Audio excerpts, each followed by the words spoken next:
All right, soulmates, did you know about Wall Street's first black millionaire who turned his opportunity into a major fortune? I didn't know either, but here we go. Jeremiah G. Hamilton left behind a blazing trail as Wall Street's first and only black millionaire. By the time of his passing in 1875, Hamilton earned a reputation for being the richest black man in the country.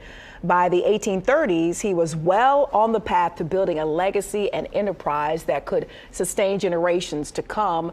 Though American historians have not noticed Hamilton's eminence in his lifetime, Shane White's 2015 book, Prince of Darkness, The Untold Story of Jeremiah G. Hamilton, Wall Street's first black millionaire, reveals a groundbreaking account about the man who, quote, defied every convention of his time. That's right. Don Cheadle will serve as executive producer to bring Hamilton to life in the forthcoming HBO Max miniseries tentatively titled The Other Hamilton, based on White's book. I think that's going to be good. I did a little bit more reading, and there appeared to be a seedy beginning to his wealth, and then as we sometimes do, we flip it and make it legit. I believe he got into real estate and some payouts and made good on that money. But a very interesting background. He is West Indian.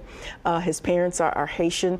There was some discrepancies as to where he claimed he was from. I think he made home in maybe Richmond, Virginia as well. But a very interesting story, and Don Cheadle, who is one of Hollywood's best, I have no doubt is going to bring this to the screen in a way that's going to be just interesting and enlightening. So I'm excited about it. Yeah, I'm also excited about it. I mean, and excited to see another project from Don Cheadle. Mm-hmm. He has the Midas touch. He touches pretty good projects. That's right. Yeah. All right, from one millionaire to another, a popular owner of DC's Spice Suites buys the block and now owns a $1 million strip mall for black-owned businesses. That's right. Washington, D.C.'s Langdon neighborhood is getting its own mini strip mall full of black-owned, women-run businesses.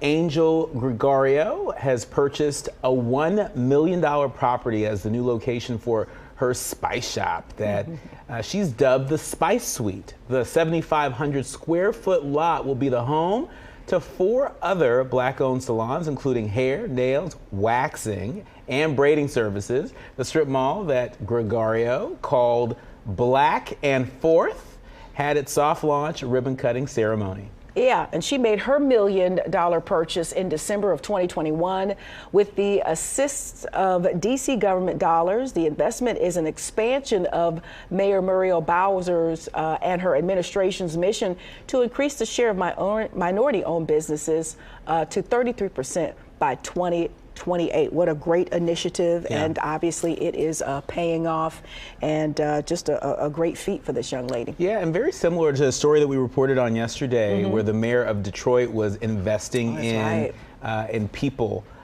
investing in Detroiters. It's good to see Mayor Muriel Bowser in D.C. also investing in the residents of D.C.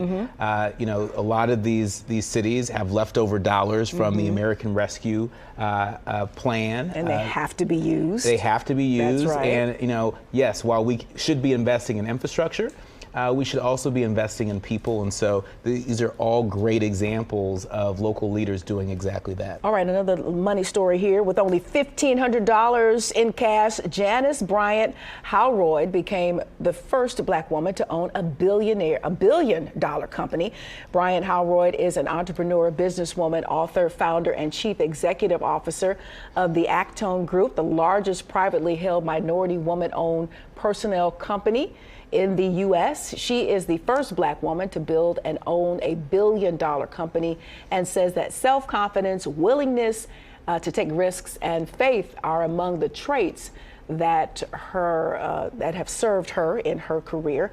Bryant Howroyd has become one of the industry's top executives and a huge inspiration for many black entrepreneurs. Her parents and the late Madam C.J. Walker have been major figures and a big role model for her as a businesswoman of color.